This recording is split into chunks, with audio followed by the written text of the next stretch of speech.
Good afternoon. Good afternoon, sir. Okay, so should we start? Yes, sir.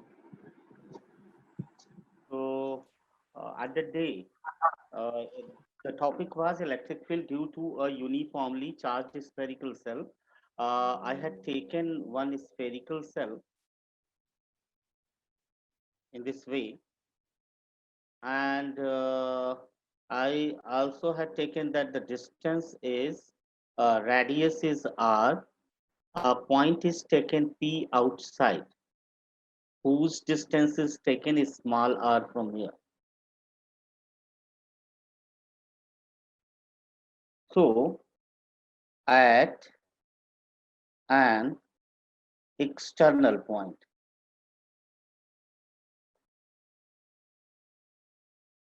we have to consider the things. I have told you about the 5 step. At first, you have to go on charge distribution.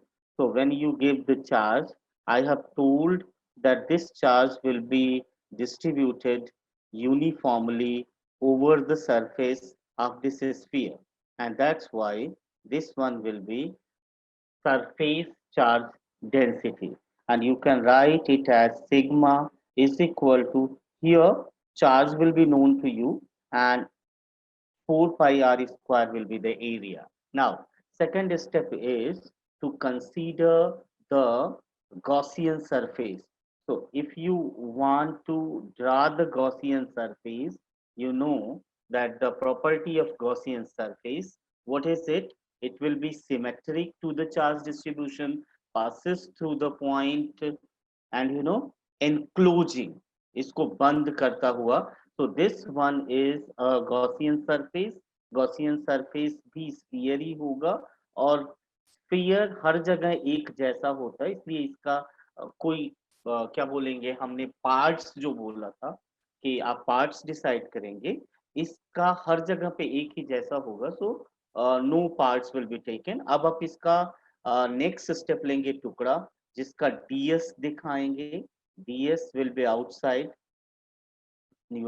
perpendicular and outside. And if this is positive, electric field will be away from the positive, so it will be again in this way.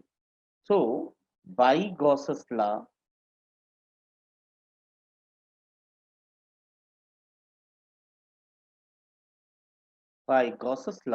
we can write phi e is equal to closed integration E dot ds is equal to q enclosed divided by epsilon naught. Now, if I'm writing E dot ds here, you can see that E and ds both are in same direction. So E dot ds is equal to E ds cos 0 is equal to q enclosed, जितना भी charge enclose होता है इस surface के द्वारा, and that is what? Complete charge. Complete charge is what? Q. So Q upon epsilon naught. Now this can be written as phi is equal to E ds is equal to Q upon epsilon naught. Now I'm going to take E out because we have to find it out. Integration ds is equal to Q divided by epsilon. Now, if we do the integration of this ds, this integration will make the complete sphere, and the complete sphere formula, surface formula will be, you can see here, ये टुकड़ा ds इसका है, इस वाले का. अगर आप इसको इंटीग्रेट करोगे तो आपको ये बड़े वाले सरफेस का क्या मिलेगा? सरफेस एरिया मिलेगा बड़े वाले का. तो बड़े वाले का सरफेस एरिया कितना होगा? 4 पाई, और बड़े वाले की रेडियस, और बड़े वाले की रेडियस कितना है? Small r. तो you can write it here 4 pi r square is equal to Q upon epsilon naught. And that's why E is equal to 1 upon 4 pi epsilon naught Q divided by R square. So you can see it, you can analyze this expression. आपने इससे पहले पढ़ा था कि अगर एक point charge कहीं पर है जिसकी वैल्यू Q है, डिस्टेंस R पर सिचुएटेड किसी पॉइंट P पर इलेक्ट्रिक फील्ड की इतनी ही वैल्यू होती है जितनी कि यहाँ पे है 1/4 pi epsilon not and Q divided by R square. तो इसका मतलब ये हुआ कि अगर आप बाहर का कोई पॉइंट लेते हैं, आउटसाइड ऑफ दिस स्फीयर की बात करते हैं, तो ऐसा लगता है कि ये पूरा का पूरा चार्ज इसके सेंटर पे है, पर है नहीं। ये कहाँ है? सरफेस पे डिस्ट्रीब्यूटेड है, बट जो फॉर्मूला डिराइव हुआ वो ये कह रहा है जैसे कि पूरा चार्ज यहाँ पर कंसीडर्ड है। अब आते हैं एट द सरफेस पे। तो ये पहला पॉइंट है at an external point. Now we are coming on part 2 at the surface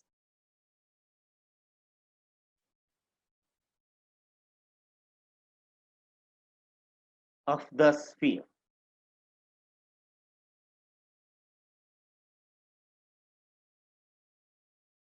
जब आप सरफेस ऑफ द स्फीयर की बात करेंगे तो आपका जो ये वाला डिस्टेंस है, ये आपका पॉइंट P यहाँ पर होगा, इस जगह पर होगा, और अगर पॉइंट P यहाँ पर होगा तो फिर आप ये कह सकते हैं कि आपका जो स्मॉल r है वो कैपिटल R के इक्वल होगा। So we can write here for a point at the surface, small r is equal to capital R. And if small r is equal to capital R, your formula E at surface will be 1/4 pi epsilon naught Q divided by, now you put a small r is equal to capital R, it will be capital R square. तो ये जो आपका formula आया वो आया surface पर का। अब थर्ड केस, जब हम थर्ड केस की बात करेंगे तो हम इनसाइड की बात करेंगे at a point inside the cell.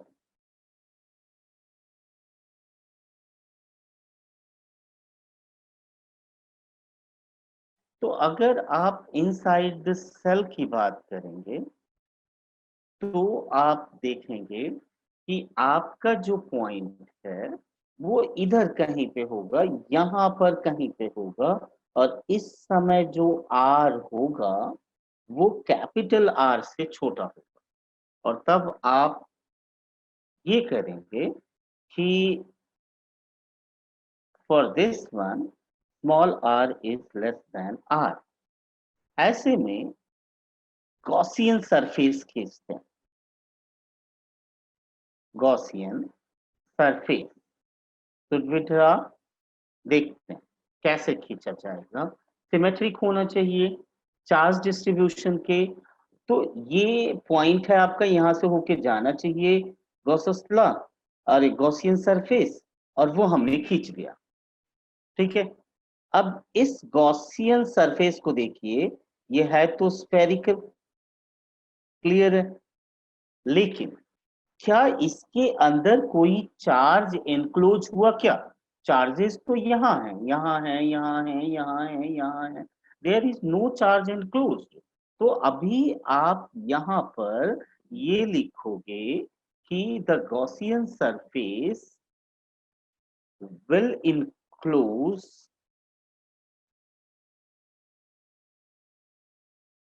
No charge, किसी भी चार्ज को एनक्लोज नहीं किया, and that's why Q enclosed will be 0. And then by Gauss's law, the total electric flux, which is given by closed integration E dot ds, is equal to, Q enclosed divided by epsilon naught. So we can put the value of each. ये जो value होगी, ये होगी E D S, क्योंकि spherical है तो बिल्कुल वैसा ही होना चाहिए, cos 0 is equal to 0 upon epsilon naught. इसका मतलब ये हुआ, ई बाहर कर लीजिए, क्लोज इंटीग्रेशन डीएस कर लीजिए, इज इक्वल टू 0। और आपको पता है कि किसी भी सरफेस की सरफेस एरिया तो 0 हो नहीं सकती, तो आपका फिर बचा क्या 0 होने के लिए? ई। यानी आपके पास 3 सिचुएशंस मिले। पहली सिचुएशन ये है कि जब आपका आउटसाइड होगा तो फिर इलेक्ट्रिक फील्ड का फार्मूला होगा 1/4 pi epsilon naught Q divided by R square. यानी जो आपका इलेक्ट्रिक फील्ड है वो डिस्टेंस के इनवर्सली, डिस्टेंस के स्क्वायर के इनवर्सली प्रोपोर्शनल होगा। पर जब आप E एट सरफेस आएंगे तो आपके पास यही फार्मूला यू हो जाएगा, कैपिटल आर स्क्वायर हो जाएगा। और जो कैपिटल आर है वो रेडियस ऑफ द सेल है, ये small r distance of the point है। और जब आप ई इनसाइड आएंगे तो फिर इलेक्ट्रिक फील्ड 0 हो। तो ये अगर मैं आपको बोलूं कि आप इसे ग्राफिक के माध्यम से या ग्राफ के माध्यम से समझाइए, तो आप जब ग्राफ लेंगे तो ग्राफ से समझाने की कोशिश करेंगे, तो आप बोलेंगे कि चलो मैंने ये ले लिया एक्स एक्स, ये ले लिया वाई एक्स, ठीक है। अब आप इस एक्सिस का जो ओरिजिन है उसको आप स्फीयर के सेंटर पे मान लीजिए, ताकि हमें दिखाने में आसानी हो जाए। ये मान लीजिए ओरिजिन है, तो इधर को मैं स्मॉल आर दिखा रहा हूं, ये जो पॉइंट है ये स्मॉल आर है। अब यहां से यहां तक की डिस्टेंस जो है वो मैं लिख रहा हूं कि वो कैपिटल आर, ठीक है। तो अब आप सोचिए कि जब आप अंदर अंदर होंगे, यानी जब तक आपकी value r less than small r होगी, तब तक आपका जो इलेक्ट्रिक फील्ड है वो 0 होगा, यानी बिल्कुल 0 वैल्यू।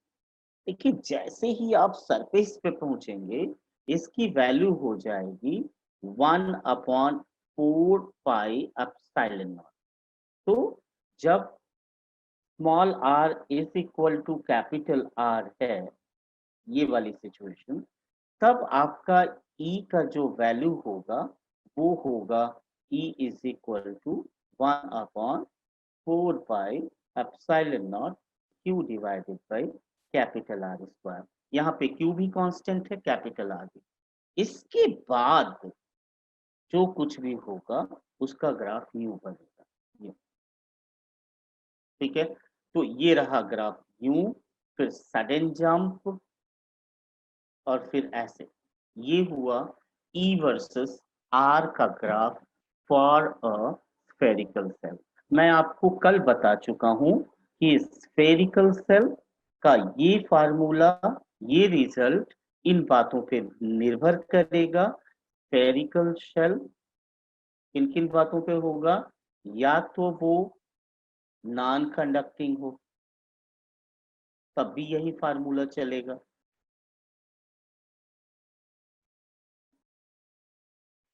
या फिर वो कंडक्टिंग हो, तब भी यही फार्मूला। अगर वो शेल है तो यही तीनों रिजल्ट्स आएंगे। लेकिन अगर सॉलिड स्फीयर है तो भी यही फार्मूला चलेगा, बशर्ते कि वो कंडक्टिंग है। नॉन कंडक्टिंग के लिए हम अलग से केस देखते हैं। ठीक है, तो अनम्यूट करिए अपने आप को सभी लोग और मुझे बताइए कि क्या कोई डाउट है आप लोगों को। Excuse me sir. हाँ बोलिए। सर सरफेस वाला एक बार फिर से समझा दीजिए ग्राफ के सरफेस अकॉर्डिंग। वाले में आप देखिए, सरफेस वाले को ध्यान से समझिए। आपको पता है कि आपको वही 4-5 स्टेप जो मैंने बताए हैं फॉलो करने। ठीक है, तो सबसे पहला डिस्ट्रीब्यूशन, वो तो हमने पहले ही डिसाइड कर लिया। दूसरी चीज क्या है, दूसरी चीज है हमें ड्रॉ करना है गॉसियन सरफेस। तो हमारा पॉइंट यहाँ है, इस जगह पे है, यहीं से हम गॉसियन सरफेस खींच दें। ये रहा गॉसियन सरफेस, ये वाला। Yes sir.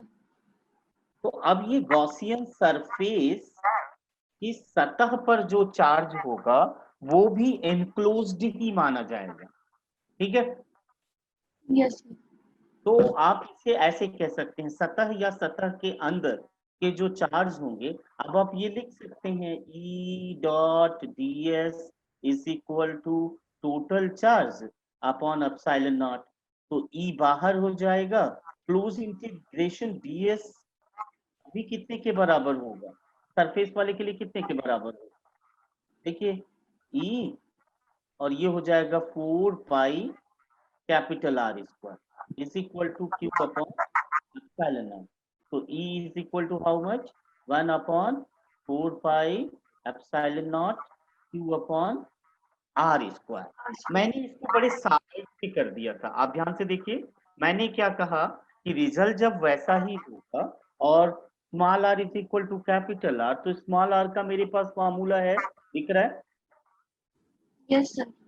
तो फिर स्मॉल आर की जगह पे आप क्या रख दो, कैपिटल। कैपिटल तो हो गया, ऐसे भी डेरिवेशन करके यही आया ना। Yes sir. सर एक बार ग्राफ पे बता दीजिए। हाँ, ग्राफ को देख लीजिए आप। ग्राफ को अगर देखें तो आप अपने स्फेरिकल सेल को पहले बना लेंगे। ठीक है, स्फेरिकल सेल यस। के अंदर अंदर की बात करिए। जब आप अंदर अंदर की बात करेंगे तो वो जीरो होगा, यानी इलेक्ट्रिक फील्ड जीरो होगा। इलेक्ट्रिक फील्ड जीरो होना, जब आपने इलेक्ट्रिक फील्ड को कहा वर्टिकल एक्सिस पे लिखा रखा है, तो वर्टिकल हाइट जो होगी इनसाइड जीरो होगी, यानी ये रहा, ये इनसाइड का हुआ। जैसे ही आप सरफेस पे पहुंचोगे ई की वैल्यू इतनी हो जाएगी, तो आप उतनी वैल्यू तक पहुंच जाइए। वो आपकी मर्जी, कैलकुलेशन के बाद कितना आएगा। मैंने एक हाइट ली है, आप यहां तक चले जा सकते हैं, है ना, इधर तक जा सकते हैं या और कहीं तक जा सकते हैं, वो आपकी मर्जी है। It depends on Q and depends on R. इसके बाद ये इनवर्स स्क्वायर लॉ का फॉलो करेगा, और आपको पता है कि इनवर्स स्क्वायर लॉ कैसे चलता है, ग्राफ उसका, है ना। Yes sir. ठीक ओके सर, है, थैंक यू। और कोई डाउट किसी को।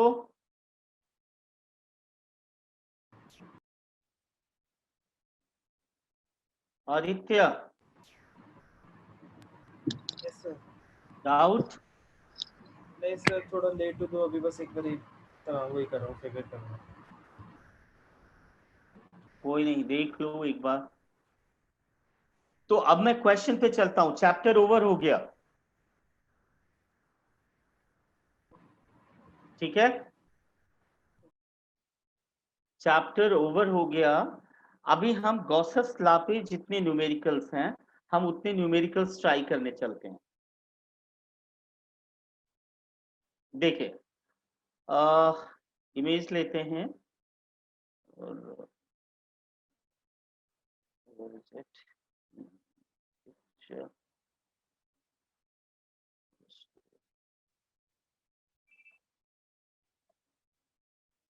तो पहला क्वेश्चन हम आते हैं और उसको लेते हैं।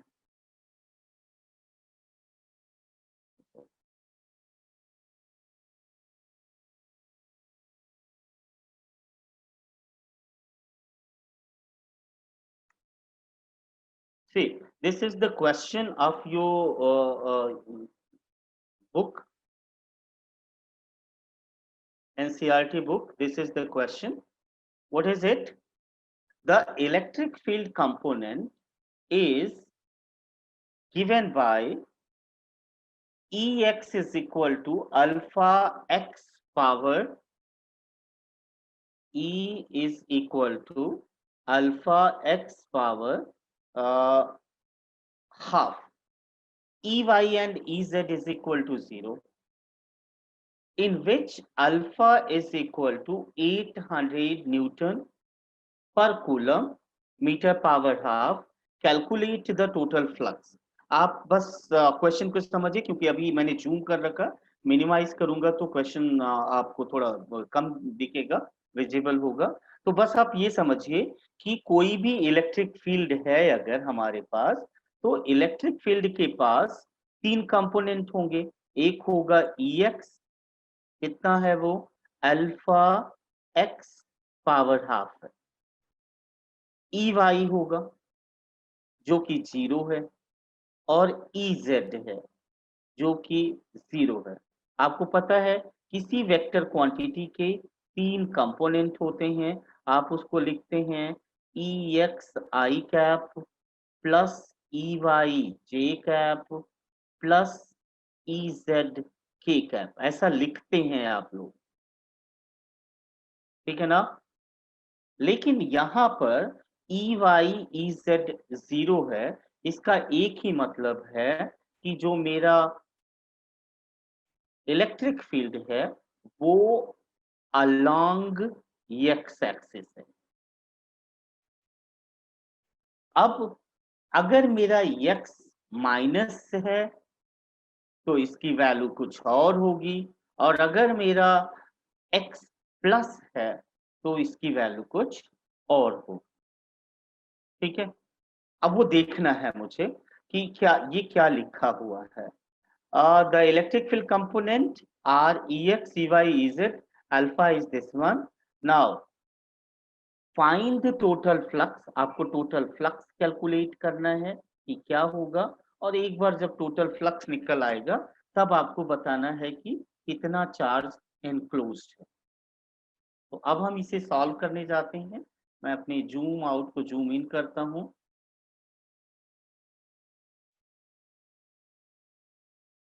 ठीक है, तो जब हम इसे बनाने जाएंगे तो let me have the figure once again. ये रहा मेरा x axis, y axis and z axis, x, y and z।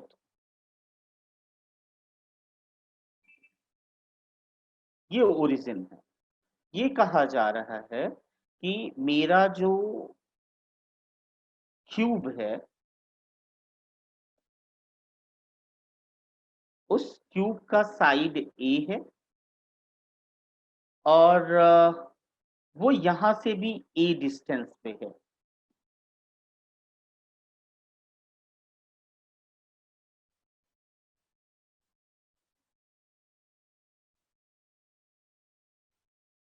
This one, suppose your electric field is here along the x-axis. It is Ex is equal to alpha x power half. ये Ex की value है हमारी। अब आप देखिए यहाँ पे I cap, J cap, K cap नहीं लगाया हुआ है, इसका मतलब कि इलेक्ट्रिक फील्ड की एक ही डायरेक्शन है। यहाँ पर भी उतनी ही है, यहाँ पर भी उतनी ही, डायरेक्शन वही है, नॉट वैल्यू उतनी है। तो आप यहाँ पे लिख सकते हैं E1 इस जगह पर, इस सरफेस पर आप लिख सकते हैं E2, और आप इनकी वैल्यू डिसाइड करिए। E1 is equal to how much? Alpha x की जगह पे आपका कितना हो जाएगा, x तो यही है ना, x एक्सिस, तो x is equal to how much? A here. तो alpha a power half E2 पे आए, ये E2 है। यहां से यहां तक कितना हो जाएगा टोटल डिस्टेंस 2a, यानी आपका x is equal to 2a हुआ, इसलिए यहाँ पे हो जाएगा 2a पावर हाफ। तो E1 निकल के आ गया, E2 निकल के आ गया। ये दो इंपॉर्टेंट चीजें थी जिन्हें हमें देखना था। अब अगर आप इसे सॉल्व करना चाहते हैं तो मैंने आपको पहले भी बताया, गॉसस लॉ का बड़ा सीधा सीधा फंडा है कि decide the Gaussian surface, charge distribution decide करिए, फिर इसके बाद surface, Gaussian surface decide, parts पे जाइए पीछे नंबर पे। तो मेरे पास एक सरफेस दे दिया गया है, क्लोज्ड एरिया या क्लोज्ड शेप दे दिया गया है, तो अब मुझे पार्ट्स देखने पड़ेंगे। और मैंने उस दिन बताया था कि क्यूब के 6 पार्ट हों। अब अगर वो 6 पार्ट आपको दिखाई दे रहे हैं तो सबके आपको डीएस दिखाने पड़ेंगे, सबको ई दिखाने पड़ेंगे, और फिर इसके बाद वही टोटल फ्लक्स निकाल लेंगे हम लोग। तो चलिए ये मान लेते हैं सरफेस नंबर 1 है, ये सरफेस नंबर 2 है, थोड़ा सा बड़ा करते हैं इसको। ये सरफेस नंबर 2 है। अब ये ऊपर वाला सरफेस नंबर 3 मान लेते हैं, नीचे वाला सरफेस नंबर 4 मान लेते हैं, ये पीछे वाला सरफेस नंबर 5 मान लेते हैं, और ये जो आगे वाला दिख रहा है आप इसे सरफेस नंबर 6 मान। ठीक है, तो सबका डीएस दिखाते हैं। इसका टुकड़ा लेंगे अगर आप इस वाले का, तो इसका टुकड़ा जो होगा वो होगा बाहर की तरफ, और इसका बाहर किधर होगा, इधर को। ये हो गया DS1। इसका टुकड़ा किधर को होगा, इधर को, DS2। इसका डीएस किधर को होगा, बाहर को, DS3। मैं डीएस ही लिख रहा हूं। इसका भी बाहर को, DS4। इस वाले का, 6th वाले का इधर, DS, और इस 5th वाले का इधर पीछे को, DS।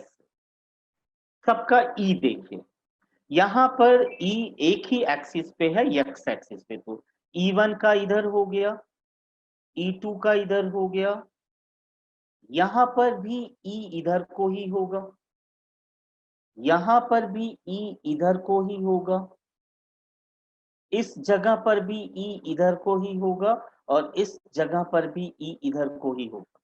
तो 6 पार्ट्स होंगे हमारे, और 6 पार्ट्स पे ई और डीएस हमें दिखाने पड़ेंगे, और फिर हम आएंगे गॉसेस लॉ पे, तो हम लिखेंगे phi E is equal to close integration E dot DS. हो गया ये। अब ये जो डीएस है ये 6 पार्ट्स पे होगा, E1 dot DS1 plus E2 dot DS2 plus E3 dot DS3 plus E4 dot DS4 plus E5 dot DS5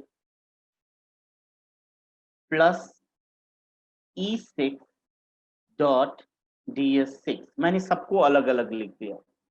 अब आप ध्यान से देखिए, तो आपका E3 डॉट DS3 0 होगा, E4 डॉट DS4 0 होगा, E5 डॉट DS5 0 होगा, E6 डॉट DS6 0 होगा, और सबका एक ही रीजन है कि E और DS के बीच का थीटा 90 डिग्री है। यहाँ पे भी 90 डिग्री, आप देख लीजिए, यहाँ पे देखिए ये ऊपर को है और ये राइट में है, यहाँ पर भी ये मेरे ये नीचे को है और ये राइट में है, तो 90 डिग्री, और 90 डिग्री 4 सरफेसेस को होंगे। सिर्फ आपके सरफेसेस जो बचेंगे वो पहला और दूसरा होगा। तो जब आप पहले पे जाएंगे तो आप पहले को लिखेंगे E1 और फिर DS1, और ध्यान से देखिए आप अगर अपने E1 और DS1 को, तो एक राइट को है और दूसरा लेफ्ट को है। E1 राइट को और ds1 लेफ्ट को। तो जब राइट लेफ्ट होगा तो अपोजिट होंगे और अपोजिट वेक्टर के बीच का एंगल 180 डिग्री होता है। तो ये 1 का हो गया प्लस 2 e2 ds2 और ये दोनों सेम डायरेक्शन में है, यानी cos थीटा 0 होगा। ये देखिए e2 और ds2 दोनों सेम डायरेक्शन। इसका मतलब cos 180 डिग्री की वैल्यू होती है -1, तो minus e1 ds1 plus e2 ds2 integration. अब आप e1 की वैल्यू रखिए। e1 की वैल्यू है alpha a power half into ds1 पर 1 प्लस e2 की वैल्यू रखिए, वो है alpha 2a power half into ds2। अब देखिए आपका अल्फा कांस्टेंट है, वो आपको क्वेश्चन में ही बताया गया है कि आप उसे कंसीडर करिए 800 न्यूटन पर मीटर, जो भी यूनिट थी वहां पे। a साइड है, अब तो उसकी भी वैल्यू हो गई, कांस्टेंट ही हो गया। और तो ये जो वैल्यू है ये कांस्टेंट है और ये कांस्टेंट है, तो आप इनको बाहर कर लेंगे। Minus alpha e power half और फिर इसके बाद आएगा integration ds1 plus alpha 2a power half और यहाँ पे हो जाएगा इंटीग्रेशन ds2। अब आप इंटीग्रेशन का मतलब जोड़ना, dsn का मतलब हो गया छोटा सा टुकड़ा, और जब आप पहले सरफेस के सारे टुकड़ों को जोड़ के बनाएंगे तो वो पहले सरफेस की एरिया बनेगी और वो होगा स्क्वायर की। यहाँ पर अल्फा 2a पावर हाफ, इसकी भी एरिया कितनी होगी a स्क्वायर। ये बन गया आपका, अल्फा कॉमन मिल जाएगा आपको, a पावर हाफ और ये पावर 2 है तो 2.5 ये कॉमन हो जाएगा। तो आपका हो जाएगा अल्फा a पावर 5/2 और यहाँ से बच जाएगा फिर √2, 2 पावर हाफ का मतलब √2 माइनस यहाँ से बच जाएगा 1। अब आपको वैल्यू दी गई है, इसका 800 रखिए और a की वैल्यू रखनी है आपको कितनी, 10 सेंटीमीटर, 1 मीटर सॉरी। तो अगर आप 1 मीटर रखते हैं तो यहाँ पे 1 रेज़ टू पावर 5/2 रखिए, इसका होता है 1.414 माइनस 1 और फिर ये हो जाएगा आपका is equal to 800 into 1 into 0.414 आपका टोटल फ्लक्स। तो आप मल्टीप्लाई करेंगे और मल्टीप्लाई करने के बाद जितना आएगा उसकी यूनिट होगी न्यूटन, कितना होता है न्यूटन मीटर स्क्वायर पर कूलम। और फिर चार्जेस की जब बारी आएगी तो फिर गॉसेस का law, pi E is equal to q enclosed divided by epsilon naught. तो q enclosed is equal to, sir a की वैल्यू 0.1 है। हाँ किसका, a की ए का, वैल्यू कोई बात नहीं, मैंने जानबूझ के 1 लिया ताकि मुझे कम कैलकुलेशन करना पड़े, है ना। क्योंकि अगर मैं वो करूंगा तो फिर 0.1 लेके आप करेंगे तो कितना हो जाएगा, 0.1 पावर 5/2 का मतलब जानते हैं कितना होगा, अंडर रूट 0.1 का 5 टाइम मल्टीप्लाई, तो कितना हो जाएगा 0.0001, इसका रूट लेना पड़ेगा। ठीक है, तो अगर जब कोई कॉम्प्लेक्स हो जाता है कैलकुलेशन तो ऐसे टाइम पे आप या तो लॉग टेबल की हेल्प लें, जो कि आपको केमिस्ट्री में सिखाया जाएगा लॉग टेबल, अगर आप वहां से ले सकते हैं तो अच्छी बात है, नहीं तो फिर ज्यादा कॉम्प्लेक्स है तो वहीं पे छोड़ दें। ठीक है, अभी एप्सिलॉन नॉट की वैल्यू आपको पता है, पाई यहां से निकल आएगा एंड देन यू मल्टीप्लाई। तो किसी को डाउट है इस क्वेश्चन में, इस न्यूमेरिकल में, ये बहुत ही इंपॉर्टेंट क्वेश्चन है। अब तक बोर्ड में कम से कम ये 7-8 बार पूछा जा चुका है। अनम्यूट करिए अपने आप को और बताइए। सर क्लियर है। ठीक है, समझ में आया ये? ये सर क्लियर है। क्लियर है? Gauri, yes sir. समझ में आ गया? यस एक और क्वेश्चन करते हैं, ठीक है? वो भी एनसीईआरटी का है और वो भी इसके अल्टरनेट में रहता है जब भी आता है, ठीक है? तो नेक्स्ट क्वेश्चन पे आते हैं। वो भी ऐसा ही है लेकिन उसमें थोड़ा सा चेंज है, देखते हैं।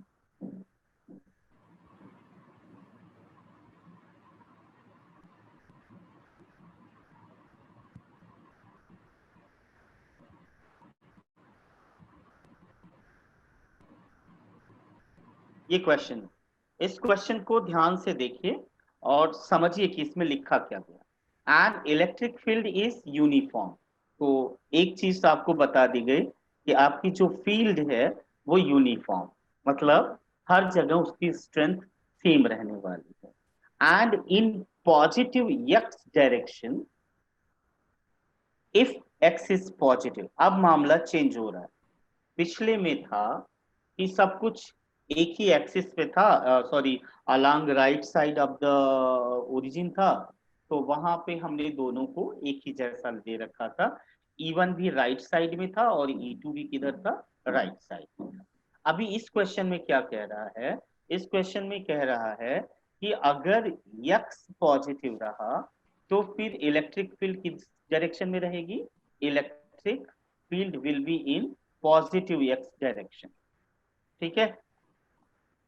अब अगर मान लीजिए आपके पास नेगेटिव एक्स होगा तो ये चला जाएगा नेगेटिव एक्स पे, ये लिखा। But in negative x direction for negative x या नेगेटिव एक्स वैल्यू, ई की वैल्यू दी गई है कितनी? 200 i cap for x greater than 0। यानी जब x पॉजिटिव है तो इसकी वैल्यू कितनी है? 200 आई कैप। और जब x लेस देन 0 है तो e की वैल्यू है -200 आई कैप। यहाँ माइनस साइन शो करता है कि ये नेगेटिव एक्स एक्सिस है।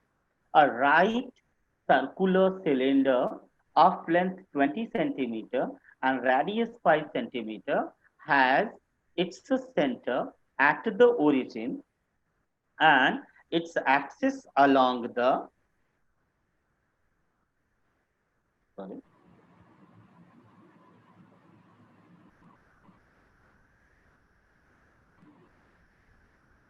तो जब हम इसको सॉल्व करेंगे तो इससे क्या करना है? हाँ, यहाँ पे देखिए, and its axis along so that one face is at x is equal to plus 10 centimeter and other is at x is equal to minus 10 centimeter. What is the net outward flux through each flat face? Total flux कितना बाहर निकलता है हमें वो calculate करना है और फिर ये बताना है कि कितना चार्ज इनक्लोज होता है। तो आते हैं हम लोग क्वेश्चन सोल्यूशन पे। जो क्वेश्चन की क्राइटेरिया, जो क्वेश्चन के कंडीशंस दिए गए हैं, हम उसके आधार पर सॉल्व करते हैं इसको।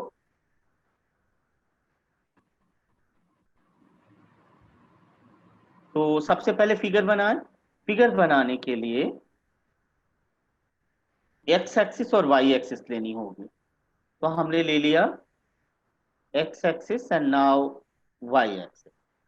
इसके ऊपर सबसे पहले आपको बता दें कि जब e की वैल्यू और x की वैल्यू प्लस x है तो x की वैल्यू, e की वैल्यू है 200 आई कैप, और जब x की वैल्यू माइनस x है तो फिर e की वैल्यू है -200 आई कैप। अब आते हैं राइट सिलेंडर को रखते हैं। एक राइट सर्कुलर सिलेंडर इस तरीके से रखा गया है कि उसका एक end x is equal to -10 centimetre पे रखा गया है और दूसरा cylinder x is equal to +10 पे रखा गया है। यानी इनडायरेक्टली हम ये कहें हमें x की वैल्यू बता दी, ठीक है। अब आपको बताना और इसकी रेडियस बता दीजिए, रेडियस है 5 सेंटीमीटर। तो अब हमें बताना है कि यहां से कितना फ्लक्स बाहर आएगा। तो चलिए अगर मैं फील्ड लाइंस की बात करूं तो फील्ड लाइंस यहाँ पर electric field negative x axis में है। तो आप ये कह सकते हैं कि आपका यहाँ पे सबसे पहले तो क्या होना चाहिए, गॉसियन सरफेस के टुकड़े कंसीडर करने। तो एक सरफेस हो गया पार्ट्स जिसको बोलते हैं, एक पार्ट, दो पार्ट और तीन पार्ट। ये जो गॉसियन सरफेस यहाँ रखा गया है उसके तीन पार्ट हैं, दो सर्कुलर ढक्कन और एक जिसको आप सर्कुलर सरफेस कहते हैं या कर्व्ड सरफेस कहते हैं, सॉरी। तो सबका डीएस दिखाना पड़ेगा। इसका डीएस किधर होगा भाई, लेफ्ट साइड।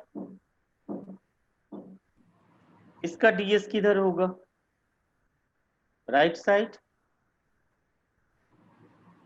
हमेशा आप समझिए, मैं आपको एक चीज बता दूं, डीएस लिए गए सरफेस के परपेंडिकुलर होता है। आपने ये छोटा सा टुकड़ा लिया, ये वाला, तो इसका सरफेस का जो एरिया होगा, उसका जो वेक्टर होगा वो परपेंडिकुलर होगा, ये तो पक्का है। हमेशा बाहर की तरफ होगा। अब ये बाहर कैसे डिसाइड होगा, तो आप जो भी बंद आकृति है, जो भी आपका क्लोज्ड शेप है, उस सरफेस या उस शेप के बाहर की तरफ एरो खींचेंगे। तो ये इलाका, अंदर का इलाका ये है, तो इससे बाहर की तरफ खींचेंगे आप, तो इसको हम कहते हैं आउटसाइड, ठीक है। तो ये रहा डीएस इधर का, ये रहा डीएस इधर का, और अगर यहाँ पे टुकड़ा ले लेते तो फिर ये होता डीएस यहाँ। अब बात आती है ई की, तो यहाँ पर जो ई होता वो इधर को होता, यहाँ पर जो ई होता वो इधर को होता, जबकि यहाँ पर जो ई होता वो इधर को होता। या अगर आप ये टुकड़ा यहाँ लेते तो सरफेस यहाँ चला जाता और यहाँ का ये इधर को हो जाता है ई। तो ये जो स्पेशल सिचुएशन है इसमें तो theta is equal to 90 degree है। तो अब जब आप गॉसियन लॉ लगाएंगे, गॉसस लॉ लगाएंगे, तो आप बोलेंगे phi E is equal to close integration E dot DS, और कितने टुकड़े हो गए भाई इसके, तीन। तो पहला हो जाएगा E one D S one, या आप ई डी एस भी लिख सकते हैं, no any issue. E two D S two plus E three D S three.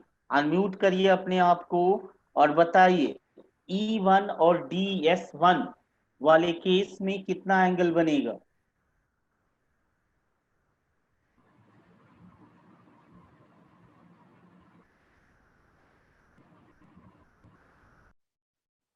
सो 180 डिग्री। देखिए फिगर मैं आपकी आंखों के सामने लेके आता हूँ, कहाँ गया, यही है ना ई वन और डी एस वन। देखिए ध्यान से, दोनों सेम डायरेक्शन में है, दिख रहा है, 0 डिग्री। 0 डिग्री। और E2 और DS2 के बीच कितना एंगल बनेगा, 0 डिग्री। 0 degree again. यही पहले वाले क्वेश्चन और दूसरे वाले क्वेश्चन में डिफरेंस है, समझ में आया। Yes sir. अब आते हैं तीसरे वाले सरफेस को लेते हैं हम लोग। जब हम तीसरे वाले सरफेस को लेंगे तो तीसरे वाले सरफेस पे क्या होगा, ये तीसरा वाला सरफेस है, और तीसरे वाले सरफेस पे जो वैल्यू होगी वो कितनी ली जाएगी, 90 डिग्री। 90 डिग्री। और फिर आप ये कहेंगे कि इसकी जो वैल्यू है वो हो गई 0। क्यों 0 हो गई E3DS3 की, because theta is equal to 90 degree. तो ये बन गया EDS cos 0, ये बन गया आपका EDS cos 0 अगेन, और ये हो गया 0। EDS का मतलब हो गया EDS cos 0 की वैल्यू 1, EDS cos 0 की वैल्यू 1 प्लस 0। अब आप चाहे तो 1 1 लिख सकते हैं, 2 2 लिख सकते हैं।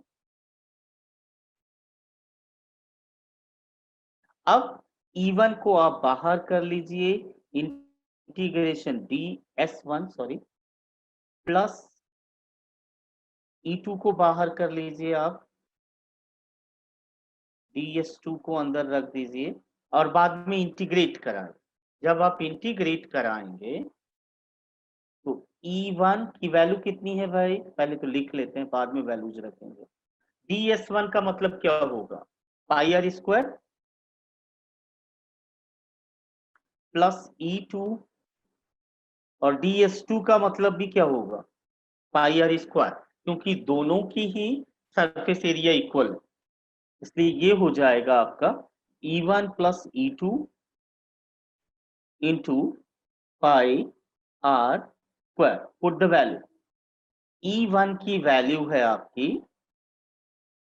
200, और आप मेरी एक बात को आप ध्यान से सुनिएगा, यहाँ पर जो E1 और E2 की बात करी गई है इस क्वेश्चन में, स्पेशली इस क्वेश्चन में जब आप E1 की बात करते हैं तो आप कहते हैं E1 लेफ्ट साइड का है और इसकी वैल्यू होनी चाहिए -200 आई कैप, और जब आप E2 की बात करते हैं तो आप कहते हैं वो होना चाहिए +200 i cap.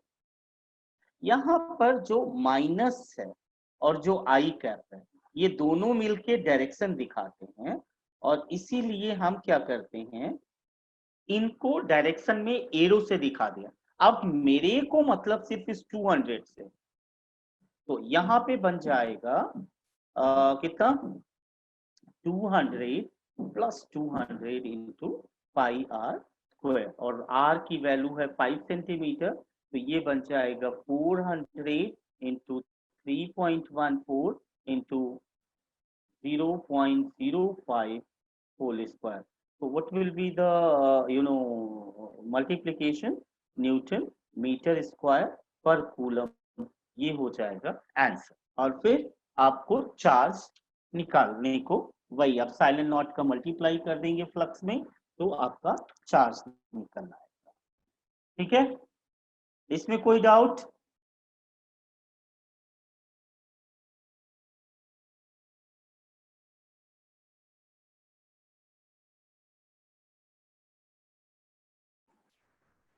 No, sir. Any doubt? No, sir. Okay, Aditya? No doubt. Okay, एक और क्वेश्चन लेते हैं। ऐसे ही मुझे लगता है स्क्रीन पे सीधे ही क्वेश्चन लेने चाहिए, तो कहाँ से लेगा?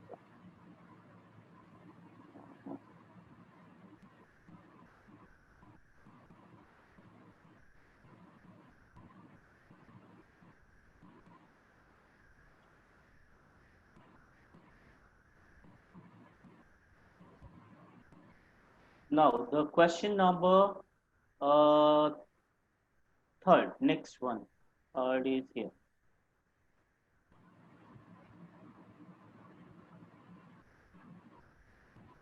Where has it gone?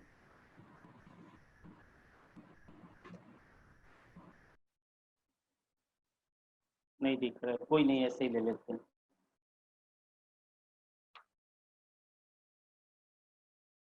आ गया, ये रहा। The early model of an atom considered it to have a positively charged point nucleus of charge Ze surrounded by uniform density of negative charge up to the radius. The atom as a whole is neutral. For this model, what is the electric field at a distance r from the nucleus? तो मैं इसे solve करने जा रहा हूं और question की meaning समझा रहा हूं कि क्वेश्चन क्या है। देखिए, जब आप इस क्वेश्चन को पढ़ेंगे, आपने थॉमसन मॉडल पढ़ा है एटम का? यस सर पढ़ा थॉमसन मॉडल क्या था? बेसिकली कि आपका प्लम पुडिंग मॉडल ना? या कि मतलब इलेक्ट्रॉन स्कैटर्ड है। इसके बाद जो थोड़ा सा डेवलपमेंट हुआ, उसमें ये कहा गया कि जो न्यूक्लियस होता है वो पॉजिटिवली चार्ज होता है, बहुत छोटा सा होता है, और बाकी जो माइनस होता है वो उसके चारों ओर यूनिफॉर्मली क्या होता है, डिस्ट्रीब्यूटेड होता है। ये थॉमसन के बाद का स्टेप था। इस तरीके से मैं मान लूं कि कोई मेरे पास एक एटम है जिसका एटॉमिक नंबर कितना है, Z है। आप एटॉमिक नंबर तो जानते हैं? Yes sir. ओके। तो अगर एटॉमिक नंबर Z होगा तो उसके पास Z प्रोटॉन होंगे और Z ही इलेक्ट्रॉन होंगे। ठीक है। तो जो न्यूक्लियस है वो बहुत पॉइंट सा होगा। पॉइंट सा मैं यहाँ पे दिखा रहा हूँ, आप भूल जाइए कि ये नहीं है। ये न्यूक्लियस है और इस पे कितना चार्ज होना चाहिए फिर? Plus JD. ठीक है। और ये जो पूरा चार्ज बिखरा हुआ है वो होगा माइनस जेडी। ठीक है। पूरा जो बिखरा हुआ। अब ये कह रहा है कि इसकी रेडियस मान लो कैपिटल आर है। तो फिर आप एक पॉइंट ले लो जो बाहर हो, जो सरफेस पे हो, और जो इनसाइड हो। ये पॉइंट, 3 पॉइंट ले लेते हैं हम लोग। एक बाहर वाला पॉइंट ले लेते हैं P, एक सरफेस वाला पॉइंट ले लेते हैं, और एक इनसाइड ले लेते हैं। इनके डिस्टेंसेस को R लिखते हैं, जो बारी बारी से बड़ा, छोटा और क्या होंगे, ग्रेटर होंगे। तो सबसे पहले ग्रेटर वाले को लेके देखिए। ग्रेटर वाले पे जब जाएंगे तो आपका गॉसियन सरफेस ऐसे खींचा जाएगा और ये पूरे को ट्रेवल करेगा। तो टोटल चार्ज एनक्लोज कितना होगा? इलेक्ट्रिक फील्ड अगर मैं निकालने चाहूं, यहाँ पे कोई मेरे को पूछे कि इस पी पर इलेक्ट्रिक फील्ड कितना है, तो मैं वही गॉसेस का लॉ फॉलो करूंगा और उसके लिए वही स्टेप देखूंगा। सबसे जो सेकंड नंबर पे काम होगा मेरा, पहला नंबर तो है डिस्ट्रीब्यूशन, वो हमने फिगर में दिखा दिया। दूसरे नंबर का जो डिस्ट्रीब्यूशन है, दूसरे नंबर का जो काम है, वो है गॉसियन सरफेस। तो अभी ये मेरा गॉसियन सरफेस है, ये वाला। अब इस गॉसियन सरफेस का एक टुकड़ा लेंगे, चलिए वो भी ले लिया। ये ds हो गया। इलेक्ट्रिक फील्ड भी इधर को ही होगी। होगी कि नहीं होगी ये अभी डाउट है। अभी मैं क्या लिख सकता हूं? Integration E dot ds is equal to q enclosed total divided by epsilon naught. Now how much charge is enclosed by this Gaussian surface? This one कितना होना चाहिए?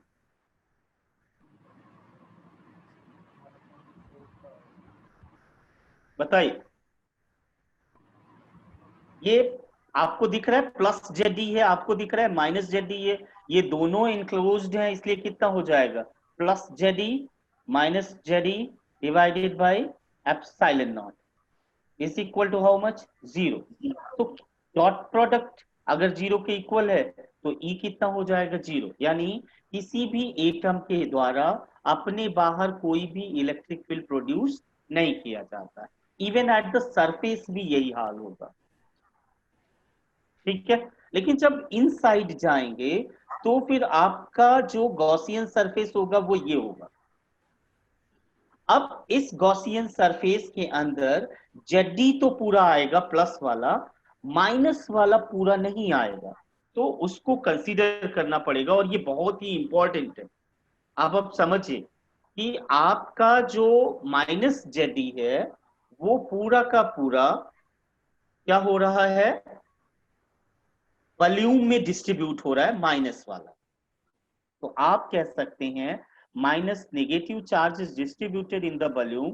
तो जो डिस्ट्रीब्यूशन डेंसिटी होगी वो होगी टोटल चार्ज यानी minus ZD divided by total volume यानी 4/3 पाई आर क्यू। अब जो टोटल चार्ज इनक्लोज्ड लेंगे आप लोग, उसमें क्या लिखेंगे? प्लस जेडी प्लस जितना डेंसिटी है और जितना वॉल्यूम घिरा हुआ है। तो इसको आपने कितनी डिस्टेंस पे माना है स्मॉल आर पे। तो इसका वॉल्यूम कितना होगा 4/3 पाई आर क्यू। इसलिए ये बन जाएगा आपका प्लस जेडी, और ये माइनस में होगा क्योंकि आपका रो माइनस में है। तो कितना हो जाएगा ये, आप लिखेंगे Z E divided by 4/3 pi are